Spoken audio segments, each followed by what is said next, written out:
So these are the scenarios that Israel can deal with. There's no scenario right now that can play out in a way that Syria becomes a moderate country ruled by a government that minds its own business, focused its own people, and willing to sign a peace treaty with Israel. This does not exist. It's not in the work. So what we have is a crisis, and the world is looking at it and trying to figure out how to manage the crisis. We have moved from a problem called Assad to a problem called managing the crisis. We have not moved from Assad to anything that's slightly positive or better than Assad. Wow. Hello, everyone, and welcome to this very special edition of Through Conversations podcast, where we explore the truth through conversations with the most brilliant minds. And today, in front of me is a friend of the show. He's been a guest previously and one of the most sought-out guests to return, and I'm happy to have him again, Hussain Abdul-Hussain. Hussain, I'm honored to have you here. Thank you. My pleasure. Thanks, Alex. Thank you for having me.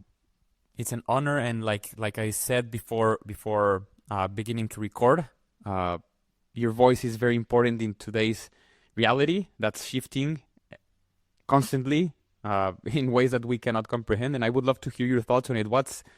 How's this year been since we last spoke? What's been happening, Hussain? I think the word year might be a long time. I think maybe in the last 2 months, the region has changed like it had not changed in the past 50 years, literally. So all this fast-paced change has been crammed into a few weeks, and we're trying to make sense out of it all. We've seen Israel manage to crush Hamas, crush Hezbollah. Of course, both actions against the advice of most of the international community and pundits and experts and governments, including the U.S. government. And as a byproduct of crushing Hezbollah, Assad could not sustain himself. So we saw Assad's opposition, the Islamist Sunni, sweep and take over Syria, and Assad is gone. And now we have a new Syria in the making. I've been so far saying that let's take the man for his word. The man here, I mean, Abu Muhammad al-Julani, who was formerly the commander of the Nusra Front. The Nusra Front was Al-Qaeda franchise. And he rebranded himself. He called his organization Hayat Tahrir al-Sham, HTS, the acronym is in English. And he started using his actual name, Ahmad al-Shara, a Sunni from southern Syria. Shara has also changed his attire and his behavior, and he's claimed that he's changed, and that's what he did in the past, including killing Americans and Iraqis in Iraq and in Syria and whatnot. He's claimed that he's changed now, he's matured, he wants a new Syria that's inclusive for all. That's not Islamist or any direction. He has not said that, the Islamist part, out loud, but that's what we understood from his statements.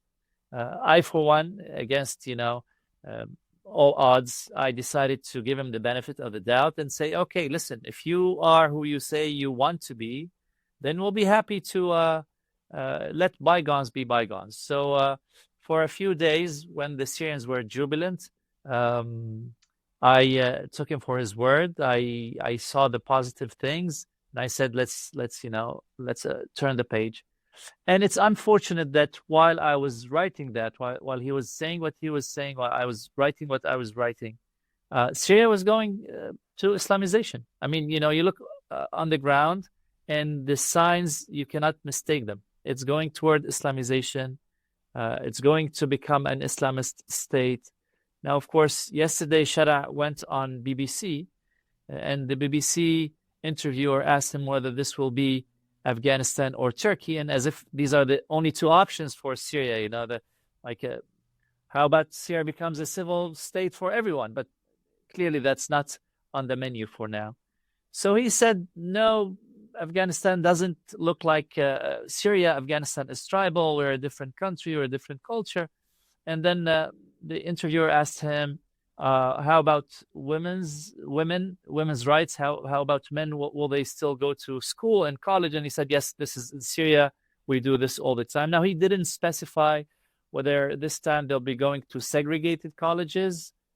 So far, Syria doesn't have, everything is co-ed in Syria.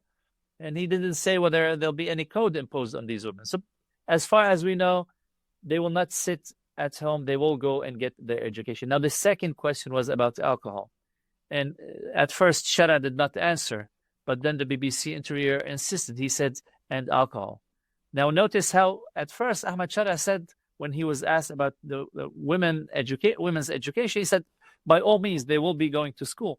When he was asked about alcohol, he deflected. He said, well, this is a legal issue. It's not up for me to say. So we'll leave it to a committee of experts, of legal experts, and they will decide. So see, there's no yes here. To me, this is a no. The legal expert committee will be staffed by his Islamist people, most important of which, or most prominent of which, we expect to be the League of Syrian Scholars. And League of Syrian Scholars are clerics, Islamic scholars.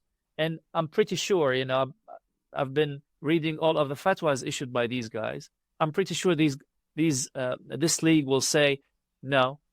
So here you go. Alcohol will be the first victim. Now, as we speak, pubs in Syria and Damascus are still serving alcohol. And everyone is taking this to mean, look, the guy is tolerant. He didn't go after bars and pubs and alcohol shops.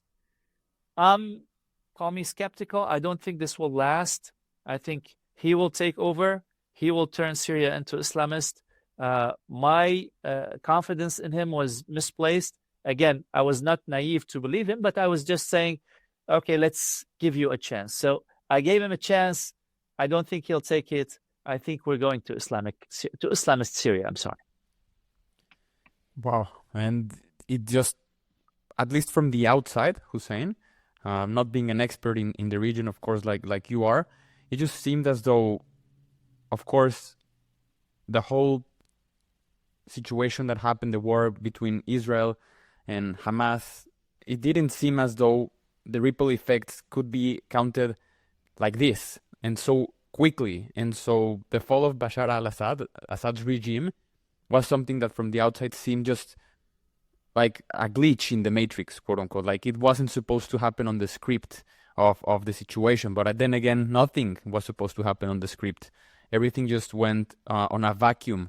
And so how did you perceive this power vacuum that just happened, the fall of Assad's regime, and what does this mean? What are the implications, not only for Syria, like you just described, but also regionally and perhaps, internationally as well? So, number one, what you see in Syria, what we have been seeing in Syria, is a game of pick your poison. So I don't see any option that's really to our liking. And our liking, I mean America, the Western world, the liberal world, Israel, moderate Arab capitals.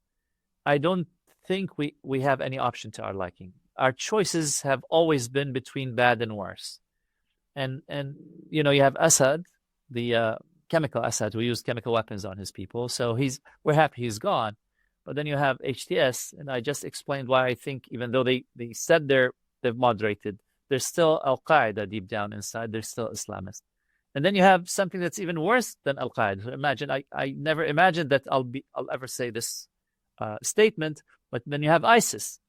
And we know that HTS and ISIS have had wars between them. And these wars, countries like the sponsors of HTS, which is Qatar and Turkey, Al Jazeera has tried to sell the war between HTS and ISIS as a plus, as HTS moderating. Look, HTS is taking on ISIS. That's a good thing. So it's not a good thing. You have two radical Islamist groups, one in the north, one in the northeast of Syria, and going after one another.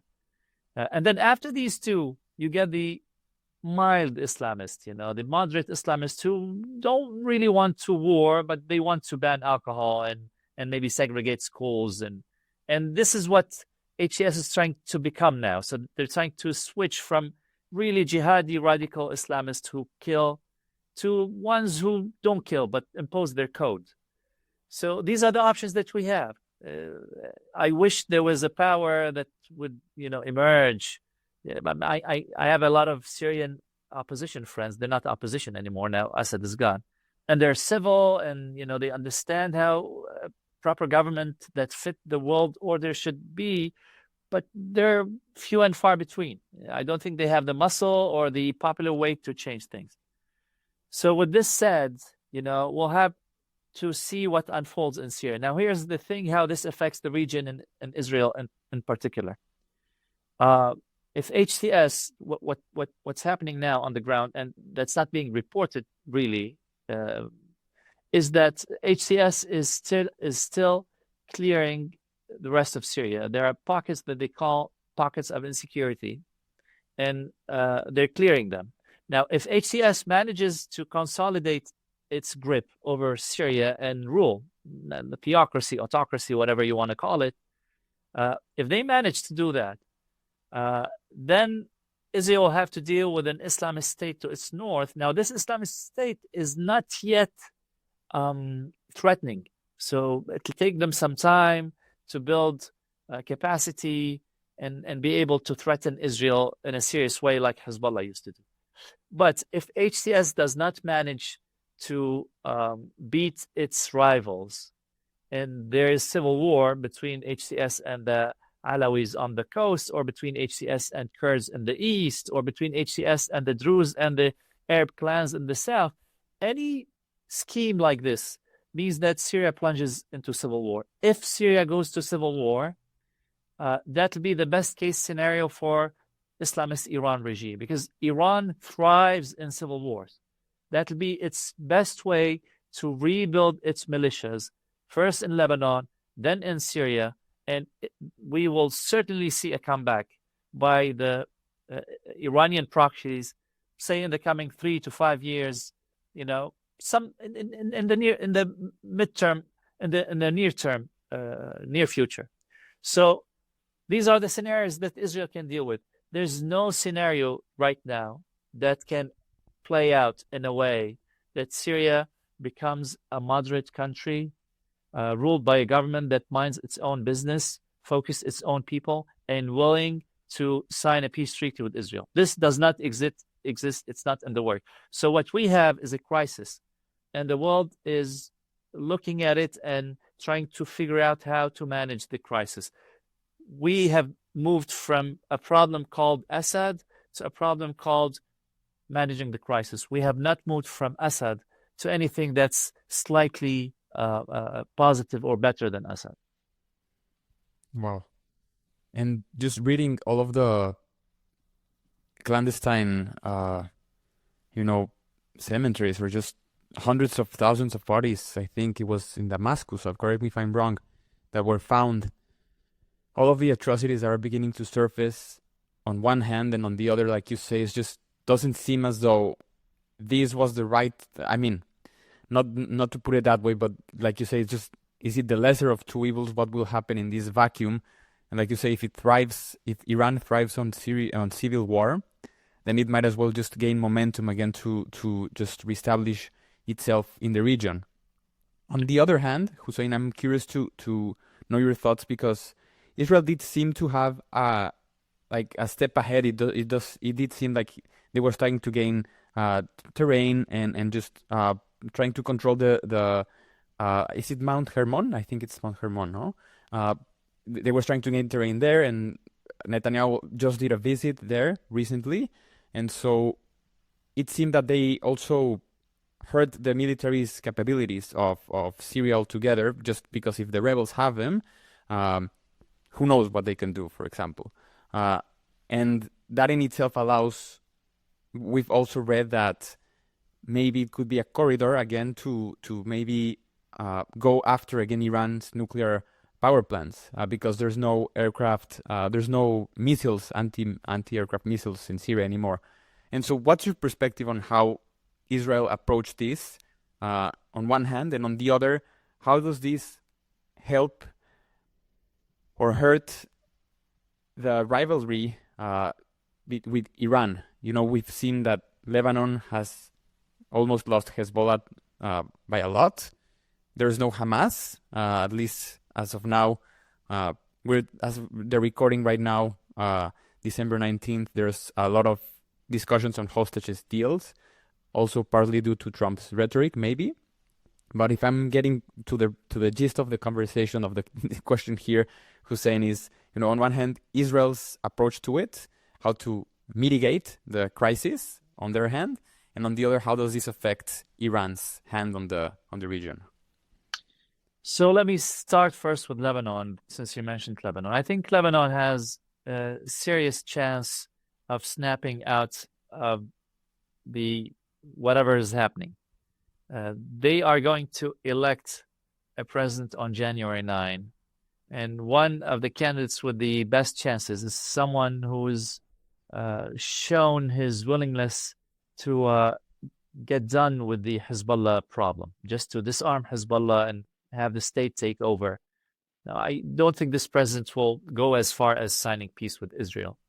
But if Lebanon goes back to the 1949 truce in existence between the two countries, I think that'll be a long distance from where we have been over the past decades.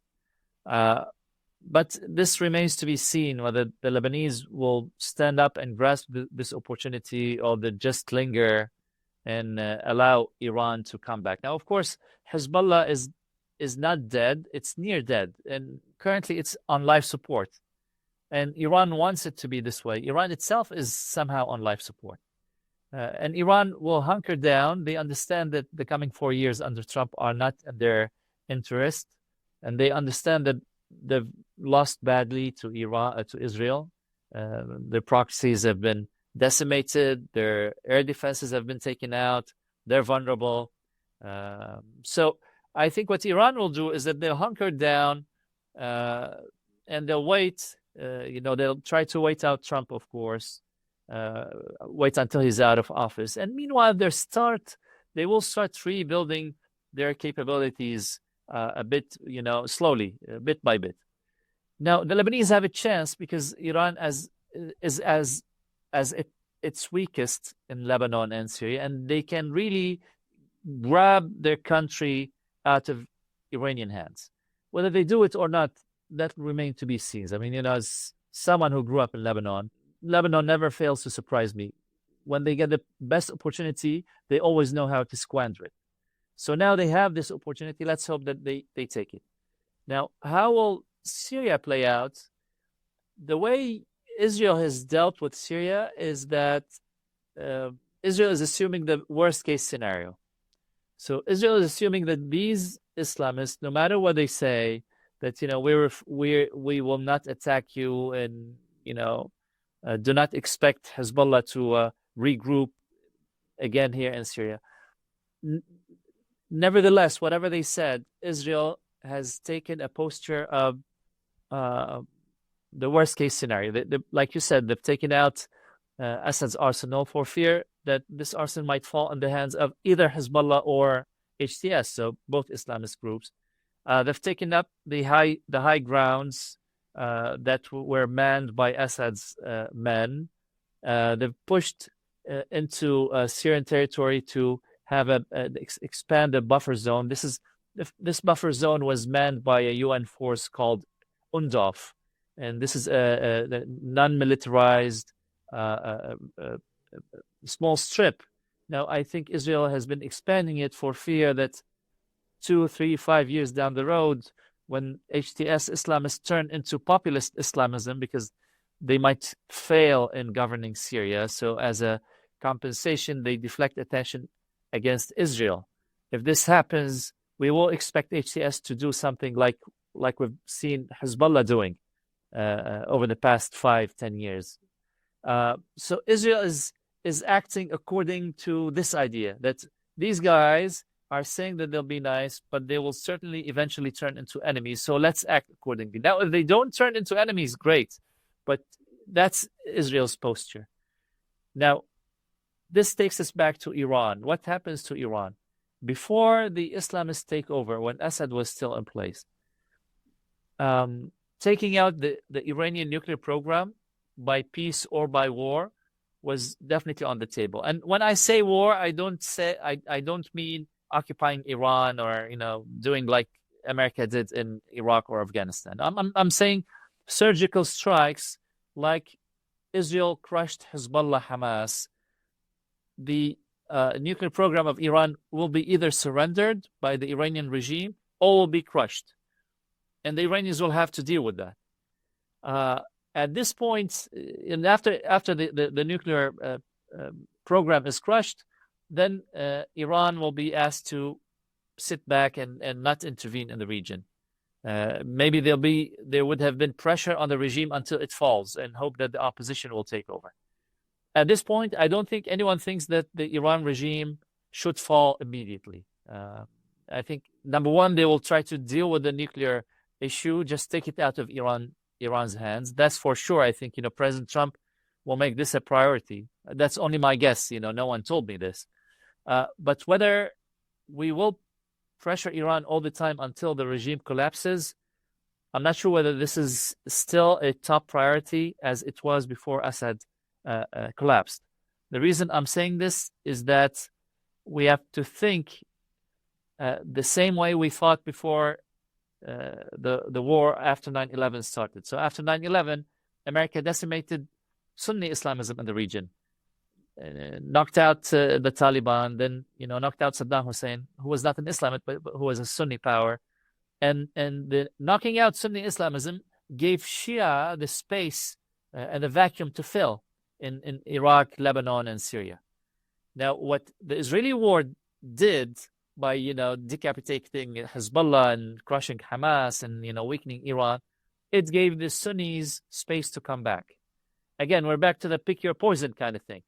So how far do you want to push the radical Shia Islamism without risking radical Sunni Islamism coming back? So again, I'm thinking out loud here. I don't have a plan. I'm not an Iran expert. I'm just saying after the nuclear program of Iran is taken out, this I think is certain. What happens to the Iran regime next, I think, will be a matter of debate for many. I advocate for forcing the Iranian regime to collapse and to be replaced by the opposition. But again, that's me. I mean, I'm not the Iran expert. I think as long as the Iran regime will be there, it will come back. So we will have to consider forcing it to collapse. When, at what point, what tools, do we have a backup plan if that happens? That remains to be seen.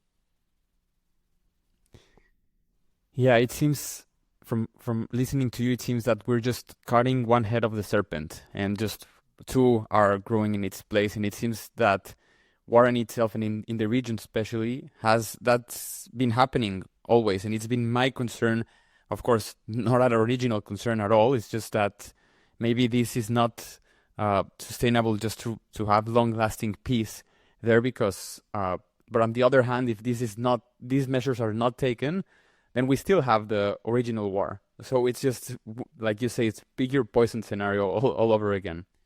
And Hussain, it seems that you mentioned Lebanon, and of course, I think we should expand a bit more there on how the upcoming elections might affect a bit more in detail Lebanon's role in the region now that Hezbollah is a bit weaker or a lot weaker with its head being cut off.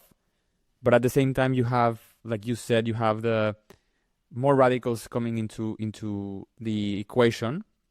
And so how does this affect not only Lebanon, but also the normalization or perhaps discussion of, like you say, Israel's relations? So look, so that I wouldn't seem like the doomsayer here, just the one who expects doom all the time. I think that the enormous Israeli victory will have positive outcomes, at least for the coming 10 years. Now, all of us hope that the outcome would be lasting and comprehensive. And unfortunately, with the change in Syria, I'm not sure how lasting this will be. So, but it's most likely that we have the next decade that'll be much better than the previous decade. So no one can war forever. So all these guys, whether Iran or the Sunnis, the Shia or the Sunnis, all these guys will have to step down and regroup and take a breath and rebuild, and then 10, 15 years when they forget how the last war looked like, then maybe they'll engage in another war. But I think Israel has bought itself a decade or two of calm. Now, the reason I say this is because during this decade, that'll open the way for the moderate Arab countries to grasp the opportunity and sign peace, normalize relations with Israel. Now, of course, I'm thinking here about Saudi Arabia. Saudi Arabia is the biggest force that's not radical in the region. If Saudi Arabia goes in this direction over the course of 5, 10, 15 years, you will see an economic boom that stretches from Dubai and Abu Dhabi through Saudi Arabia, Jordan, and Israel. Now, if Lebanon musters enough power to pull away from Hezbollah gravity and enters this peace, it'll benefit enormously.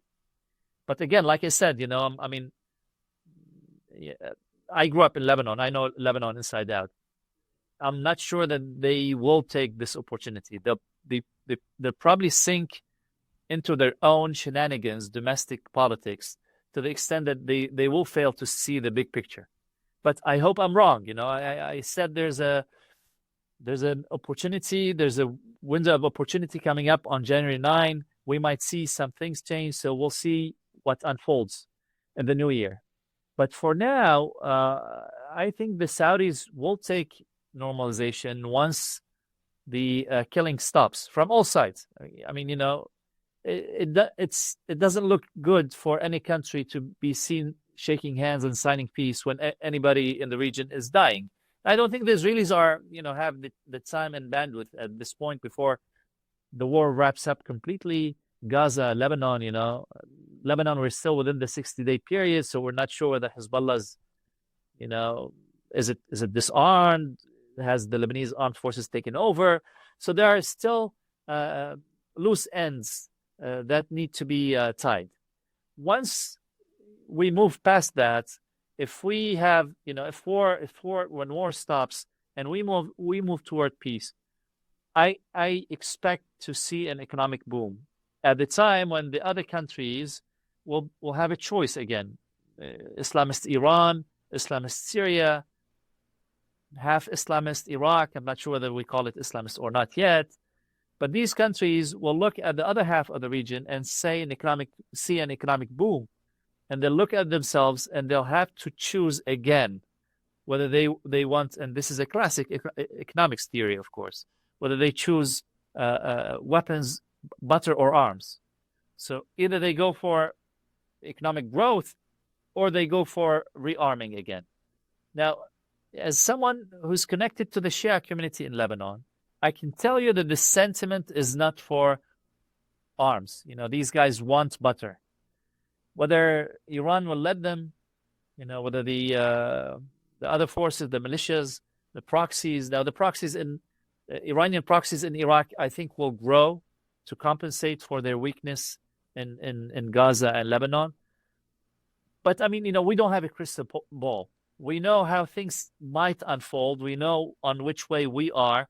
But like I said, in 2 months, things change that haven't changed in 50 years. No one saw this coming. No one saw Assad collapsing in a matter of weeks. We had built our analysis on the idea that Assad will be there and Hezbollah will be taken out and peace will come. So now we're dealing with a totally different situation. So barring any further change, what I just laid out of the two axes, of the two fronts, the economic growth, and the other guys, I think this is what we should expect going forward. It's gonna be definitely 2025 with Trump coming into office, and maybe I really know, but maybe Kushner will have another role in the administration like he had with the Abraham Accords. Maybe we'll see a renewed discussion. There was some hints already this week about Saudi Arabia's Israel normalization of relations. they were taken out, they were like denied, but of course this is part of the political game.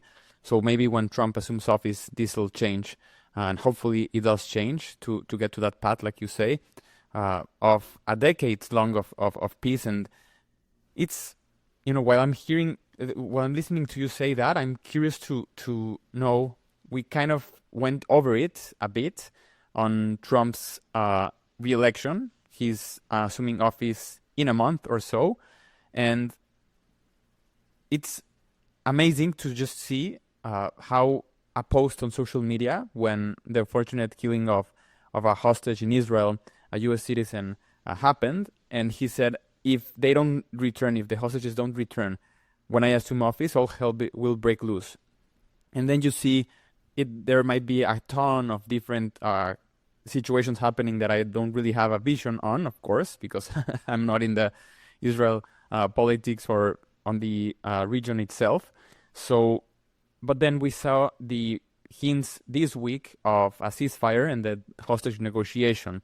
I think it was around 35 to 40 hostages going to be released, Israeli hostages, and then an undisclosed number of Palestinian prisoners, who are some of them serving a life sentence. And so I'm going to throw again a big question to you, Hussein, and I know you can unpack my weird, entangled questions very, very in a great way. And so on one hand, what do you see in these 4 years of Trump? Not when he finishes his administration, like you say, Hezbollah and the region and the proxies might arm themselves after Trump ends his position. But in these 4 years, do you expect to see more involved role of the United States? And at the same time, what are your thoughts? Maybe that's the second question, because it's not that close to it. But what are your thoughts on this new ceasefire potential deal with Hamas, and the whole discussion of hostages, prisoner swaps? So let me start first by comparing the two foreign policies that we have between Biden and Trump. Now, mind you, I'm a nonpartisan person. I don't care who's in power. I only assess foreign policy as it unfolds. I don't assess people. So we're talking about policy here. In terms of policy, I've had an issue with President Biden's horrible policy that I call the Band-Aid foreign policy. So whenever anything happens, we rush Secretary Blinken, Secretary Lloyd, all of these guys, and we start talking about de-escalation. And de-escalation means that whoever started an aggression can get away with it if the shooting stops. It's the opposite of the classic foreign policy that says you have to have a carrot and a stick, or you have to speak softly and carry a big stick. I mean, we have to incentivize our enemies to not war with us. If they war, they'll be beaten hard. If they act nice, they will reap rewards in terms of economic exchange and being on our good side. And this message goes to both our enemies and our friends. Our friends, as long as they bet on us and they're our allies, will come to their rescue. We will not question them for the wars, others who attack them. Unfortunately, with President Biden, this equation was flipped upside down. So like I said, de-escalation and let's talk to each other, and everyone is equal. So when you say de-escalation, you're assuming that the aggressor, which is Hamas on October 7, is equal to the victim, which is Israel on October 7. So I've had an issue with this foreign policy to start with. Now, here comes President Trump with an idea that I hope will pan out, but that I have great hopes pinned on. And his foreign policy is called peace through strength. Now, what this means is this is the classic foreign policy. You want peace. If these guys don't want it, they'll be crushed to accept peace.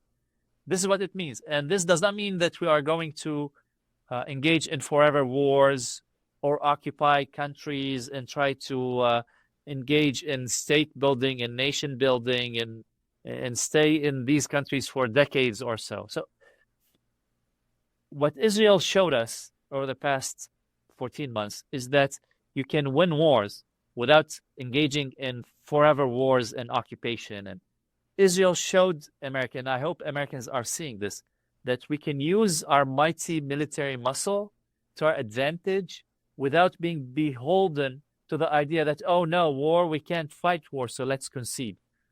So we have a change in philosophy of foreign policy at the highest helm of the US government in the White House. Now, I'm hopeful that President Trump will take this principle and we'll go to Iran and other countries, and we'll go to our enemies and then to our allies. Now, our enemies first, we say, listen, you, Iran, you don't have the right to enrich. We know that the world and President Obama gave you what Iranians call the right to enrich uranium.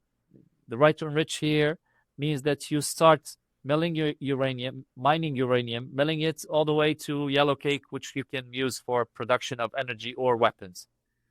Only 7 or 8 countries in the world have, practiced this. The 5 permanent countries in the Security Council, I think you add to them maybe India and Pakistan, someone else. The Iranians said that we want to become like the 7 or 8 guys. And President Obama conceded on the premise that if he does that, then Iran will start becoming nice and playing game and maybe become a friend of the US again. Now, we know out of experience that Iran pocketed this and continued to play nasty, continued to be our enemy and fund everyone who hurts us and our allies and friends in the Middle East. Now, this is off the table. The right to enrich that was granted to Iran under the JCPOA is over. Now they cannot enrich. They have to dismantle the enrichment facilities, and they have to hand over the uranium to a third country, and then they buy their uranium from these countries that are allowed to engage in this process. They can buy it and use it for energy as much as they want. They can give uranium, get it back, and use it. So this is the new system. Now, how will we get there? I think what President Trump will do is that he will offer this to the Iranians in talks. He'll say, listen, this is what I have in mind. Anyone who's seen President Trump, and I've talked to foreign leaders on this, and they say, you talk to Trump, he's a straight shooter. He says, I want this. What do you want? Let's trade. Your interest, my interest, your interest, and that's that. Now, I think he will go to the Iranians with this message first, and he'll say, listen, I want this. You do it. You'll get that in return. If the Iranians accept to do it, then, there will not be any strike against their nuclear facility. If they don't, there will probably be a strike, Israeli, American, joint, either one. I don't know. I'm just speculating here. But there might be a strike on Iranian facilities and taken out. So the point here is that the enrichment is now gone. Iran has lost this privilege once and for all. What happens after that? Will the Iranians start acting nice? I mean, knowing this regime for 40 years, I really doubt it'll never act nice. But Khamenei himself is an old guy. The regime itself is an old regime. These guys have been in power for 40 years. Israel has decimated a lot of the leaders who would have been part of the oligarchy that would succeed Khamenei when he dies. So if Khamenei dies in these 4 years, God knows when anyone dies, but if something happens, if this is shaken, how will Iran deal with this? And how will the world deal with this? Will it fragment into factions? Will it engage in civil war? Will a new government emerge and take Iran back to pre-1979 days? We'll have to wait and see, but I started by explaining why I'm hopeful that the philosophy of America's foreign policy is expected to change on the day that President Trump enters office on January 20. Again, I'm not being partisan here, Democrat or Republican. I'm only assessing foreign policy based on what, these two different administrations are saying. Wow. And that brings me to the second part of my question, which was, of course, narrowing it down to Israel, Hamas, Israel, Palestine, the two-state solution. We discussed this in our previous episode, how our listeners can go and watch it. You distill how this won't solve it. Very, very articulated as always. But getting into the prisoner hostage swap, getting into the intricacies again of narrowing it down to Israel, Palestine, and Trump as well enters to the equation. He said recently that, actually in December, last week, he said that he supports whatever solution we can get to peace, whatever is necessary to just get long-lasting peace, he said, which hints to a potential acceptance of a two-state solution on his end. We'll see how that pans out, like always. But at the same time, are we seeing the end, Hussein, of this first chapter, horrible chapter, horrible past year of the Israel-Hamas war? Are we seeing the light in the tunnel, or is this just going to prolong the conflict in some way that, not all of the hostages are going to be released, so only the high-profile ones, and then Trump into the equation, throw it there, Hussein. So I just noticed that I'm sorry I didn't answer your question, the part on the hostages. So no, my question was a long one. So yeah. So okay, we'll get to that then. On the hostages issue, I think the war is over. Really, no one knows why Mohammed Sinwar is still holding on to whatever he's holding on to. Why he hasn't released the hostages? That Hamas is isolated. No one talks to Hamas. Even the Qataris have, shown disinterest. They said something to the effect that we have suspended. We have stopped playing the role of mediators. When Qatar gives up on you, it means that you've entered into the zone where nothing makes sense anymore. So Hamas is beaten. It'll not get back to ruling Gaza as it was before the war, as was the original plan of Sinwar. He thought that if he took the hostages, he will get to a point where he can force Israel to bend its knee and say, okay, look, we'll give you the Gaza Strip back. This is not happening. So what is Sinwar's, the Sinwar Jr., his brother, what is he waiting for? Why doesn't he release the hostages and try to get, himself out of this, and get out of Gaza and get guarantees that he can live in exile somewhere? I'm not sure. I'm not sure what's holding back all of this now. And I understand that Hamas itself in Gaza, they see the clock ticking and Trump coming in. So they know that whatever deal they're getting now, they'll probably get one that's much worse under Trump. So that's the motivation for them to act now is there. And we've heard reports that, there have been some sort of breakthroughs, only then that, nothing happens after that. So I have no inside information of what's going on behind closed doors. But I think this war is over, and the last chapter would be release the hostages. Hamas releases the hostages. And after that, we think of how and who manages the strip. Now, I'm aware of a few regional plans on how to manage the strip after the war after the shooting stops. I don't think anyone wants to put these plans out for fear that they'll be shut down. So I'll just not engage in explaining of the thinking behind this. But there are options. There are options for, Palestinians to form a government, a reliable government with an active police force and a pilot project that can be applied in the West Bank. Who and how will be sorted out later on. And of course, in this project, the moderate Arab capitals will be heavily invested. Now, mind you, in both Lebanon and Gaza, both regions or both sides rely heavily or expect heavily to get aid money, reconstruction money from the wealthy Gulf nations. And so far, the wealthy Gulf nations have said, okay, if you want your money, you have to play by our rules. We give you the money, but first you do what we say you should do.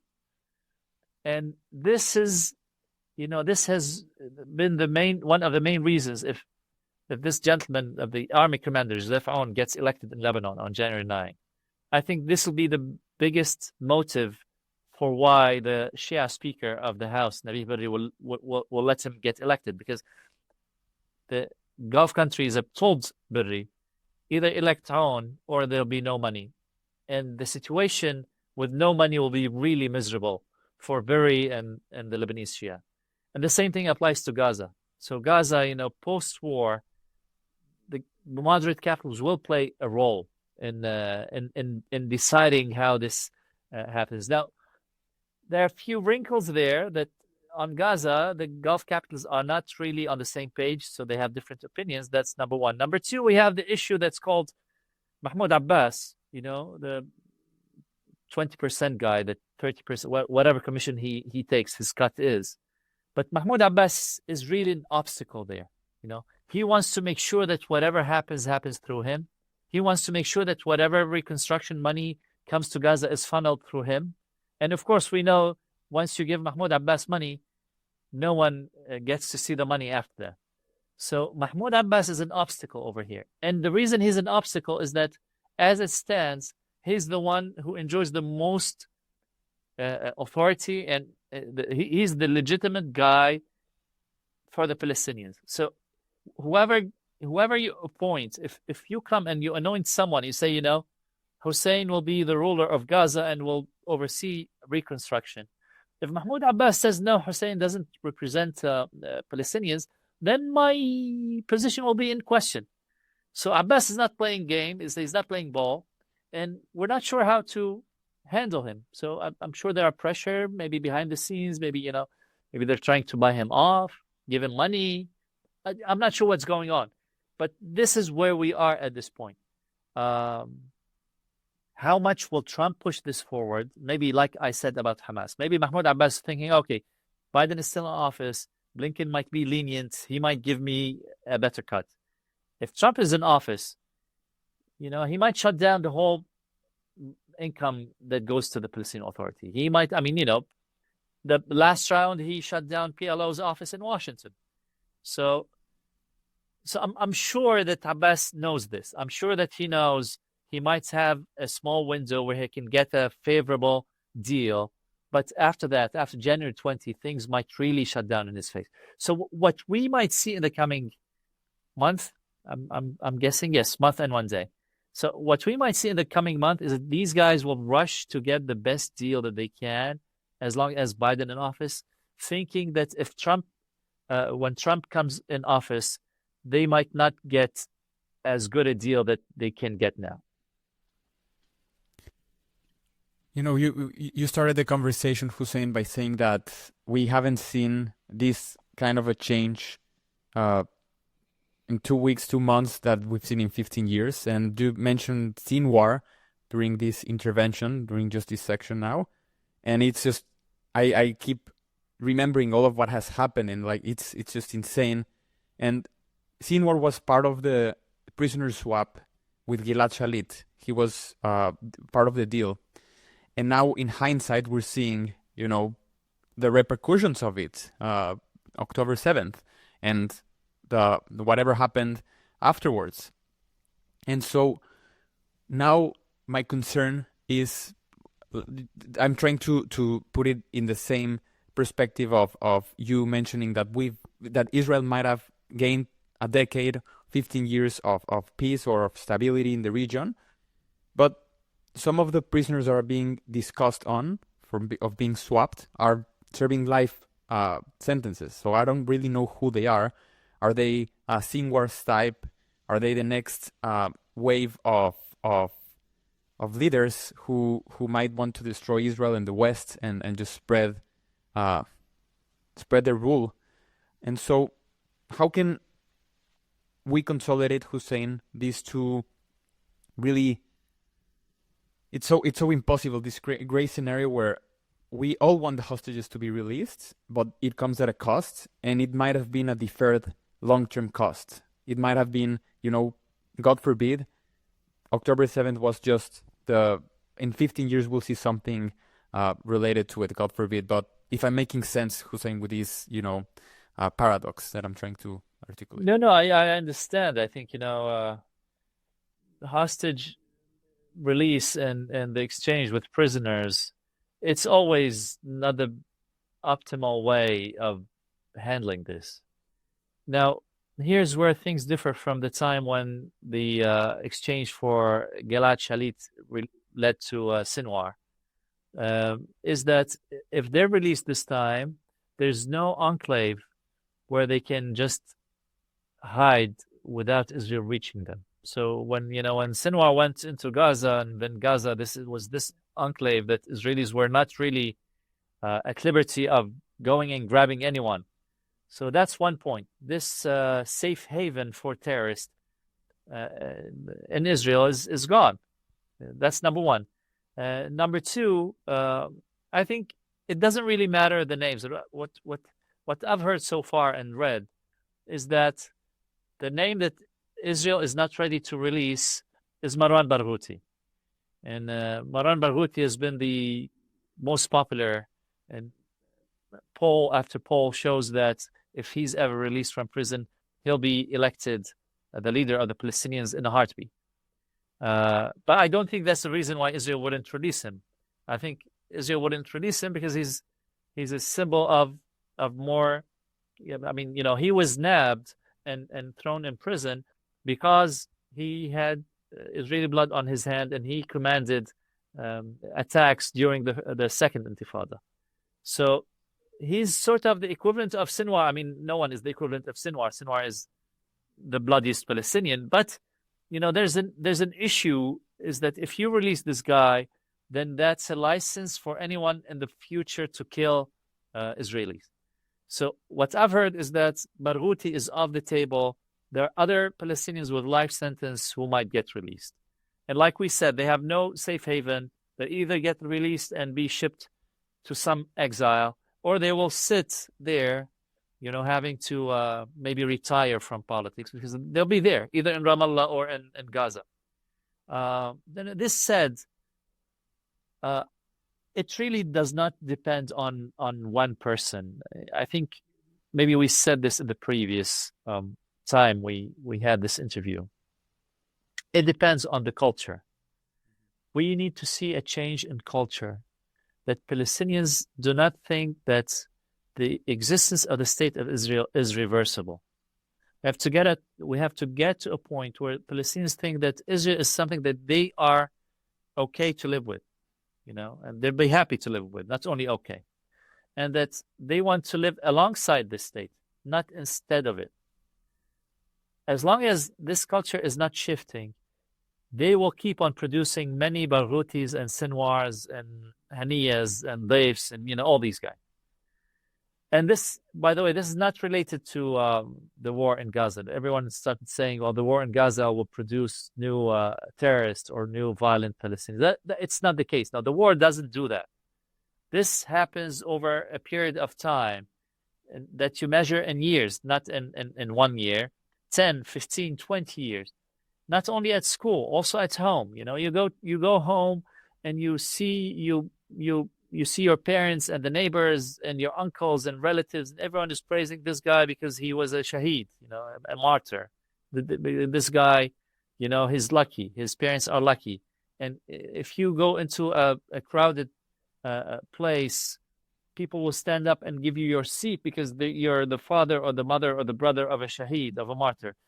If this culture doesn't change, the Palestinians will stay in the hole that they're in.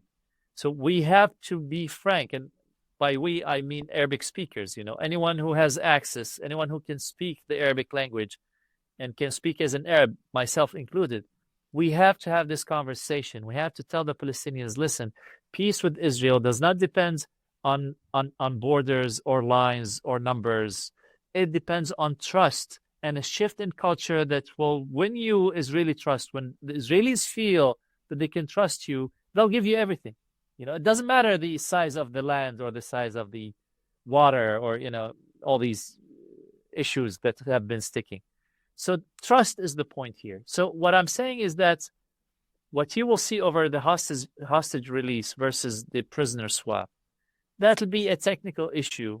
And I think it'll happen. Israel will probably release whatever number of people that they agree on. so far Barghouti not one of those. That'll happen. But what I think, even after this will happen, the Palestinians will still have to look inwards. They'll still have to examine this culture and this idea.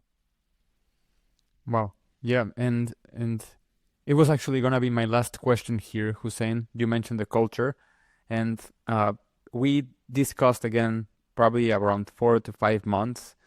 And now that you see perhaps a different chapter of the war, perhaps the closing chapter, like you say, do you see in a pragmatic sense, even though on one hand I'm thinking about the rise of anti-Semitism in the world, but on the other, maybe truth coming into shed of more people discussing the truth about what's happening.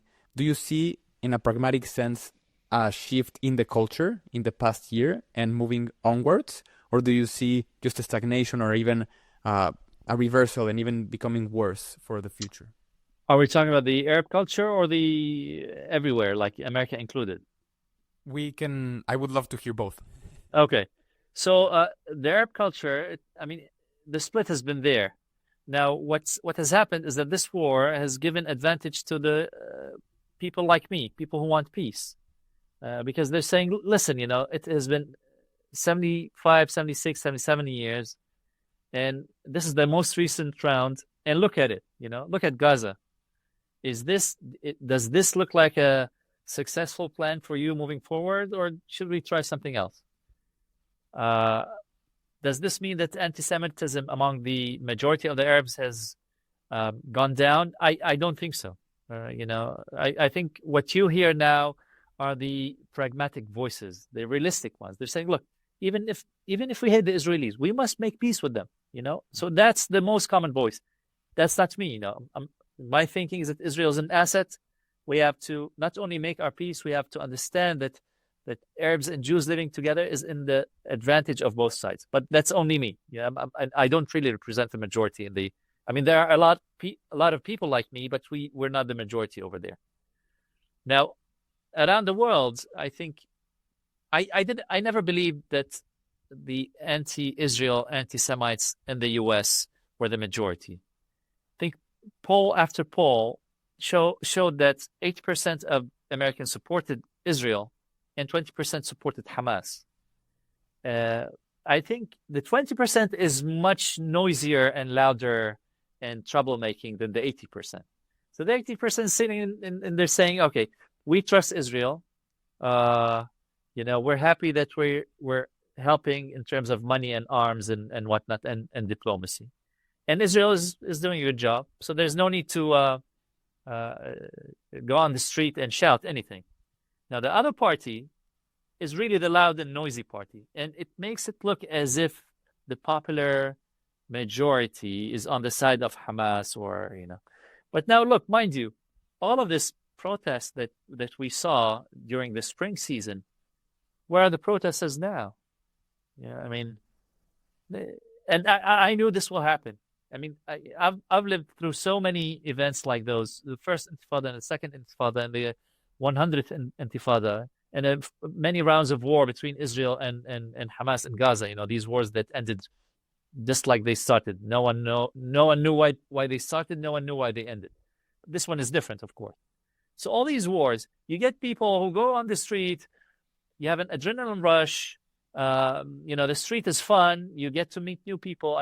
I've been through these things. Trust me. One time I was on that side, and then after that, it's just nothing happens, and you go back to life and you mature, and this becomes a memory that you tell your friends and children after that. So what you see now is that this 20% hit its peak, and the harassment of the Jewish American community also hit its peak. Now, I'm not saying that anti-Semitism is on the decline. I don't have any numbers in front of me. Anti-Semitism is notorious with or without war in North America and in Europe. But I'd say certainly it must recede as the war wraps up. Look at the war now in Gaza. The casualty on both sides has gone down significantly. So I don't see that we're going back to where we were in, say, in May or June, or So no, things are receding now. Now the question here is that this 20%, have they learned any lessons? Do they think that maybe they were wrong and they should join the other side and root for peace instead of root from the river to the sea? I mean, I'm happy we're not hearing this anymore, but it's not a long time ago that these people were calling for the destruction of Israel. So things are moving in a better direction, though we're not, completely on the positive side completely. Thank you for that, Hussein. And I guess that's before we wrap up, I have one question. It's the end of the year. We're closing the year. We're entering 2025. I would love to hear, we hinted on the positive outlooks of things here, but also, we were realistic. You were realistic. You were truthful as always. So I appreciate that. What is one thing, coming into the new year that is a positive, that is a win for the region and for stability? What are you hopeful for coming in the new year? I'm hopeful that things that have been moving in a positive direction, and I'm hopeful that the fruits of the Israeli enormous and amazing victory, I'm hoping that we will get to see the fruits of that victory in terms of politics and economics. And that's only a hope. I mean, for my personal wish, after 14 months, we're now beaten. I mean, we're now physically and emotionally and mentally drained. And every minute we think that things are receding, we get something like Syria. So my personal hope is that, okay, we need to go back to normal. We need to go back to prescribing policy, not reacting to events. I mean, people like me, what we do is that's what we do. I mean, we read the situation and we offer policy options and we advocate for one policy over another.